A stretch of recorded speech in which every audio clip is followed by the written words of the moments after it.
વડોદરાના ward number 8માં ભાજપના ઉમેદવાર દ્વારા ઝંઝાવાતી પ્રચાર જોવા મળ્યો હતો।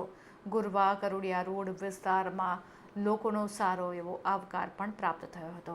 વડોદરામાં સ્થાનિક સ્વરાજ્યની ચૂંટણીનો જંગ જામ્યો છે, ત્યારે વડોદરાના વોર્ડ નંબર 8માં ભારતીય જનતા પાર્ટીના ઉમેદવારોએ પ્રચારમાં પૂરી તાકાત લગાવી દીધી છે।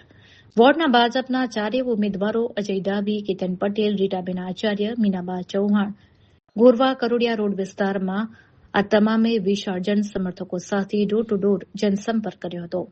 ઉમેદવારોની આ પ્રચાર ટુકડી જ્યારે નીપા ટર્નામેન્ટ, નવરંગ સોસાયટી અને આસપાસના વિસ્તારોમાં પહોંચી ત્યારે રહીશોમાં ભારે ઉત્સાહ જોવા મળ્યો હતો। સ્થાનિક લોકોએ ઉમેદવારોનું ફૂલહાર પહેરાવીને ભવ્ય અભિવાદન કર્યું હતું। ઘર આંગણે પુષ્પવર્ષા કરીને વિજયી ભવના આશીર્વાદ આપ્યા હતા અને મતદારોએ ભાજપની પેનલને જંગી મતોથી જીતાડવાની ખાતરી પણ ઉચ્ચારી હતી। જનસંપર્ક દરમિયાન ઉમેદવારોએ સ્થાનિકોની સમસ્યાઓ સાંભળી હતી અને વિકાસના કાર્યોને ગતિ આપવાનું વચન આપ્યું હતું। અજય ડાભી અને કેતન પટેલે મીડિયા સાથેની વાતચીતમાં જણાવ્યું કે જનતાનો જે પ્રકારે પ્રતિસાદ મળી રહ્યો છે તે જોતા વોર્ડ નંબર 8માં ભાજપનો વિજય નિશ્ચિત છે।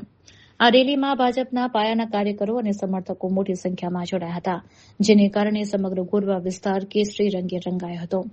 વીજળીક ઝડપે થયેલા આ લોકસંપર્કથી વિરોધી છાવણીમાં પણ ચર્ચાઓ તેજ બની છે। આજ રોજ વોર્ડ નંબર 8ના સાથી ઉમેદવારો સાથે અમે જનસંપર્ક અભિયાનમાં નીકળ્યા છે। નવરંગ સોસાયટીથી ચિત્રકૂટ સોસાયટીની આવતા સમાવેશ બધી સોસાયટીઓમાં અમે જનસંપર્ક કરી રહ્યા છીએ। જનતાની અંદર ખૂબ જ ઉત્સાહ છે, ખૂબ જ લાગણી છે અને જનતા અમને ખૂબ અને ઉત્સાહથી અમને મળી રહી છે। આ જોતા અમને એવું લાગે છે કે અમે ભવ્ય બહુમતથી અમારો વિજય થવાનો છે। આજ રોજ ભારતીય જનતા પાર્ટીના વોર્ડ નંબર 8ના ઉમેદવારો રીટાબેન, મીનાબા અને કેતનભાઈ અને હું પોતે જાતે અજય ડાભી આજે અમે મત માંગવા નીકળ્યા છે। આપ જોઈ રહ્યા છો કે પબ્લિકનો અમને ફૂલ સપોર્ટ છે।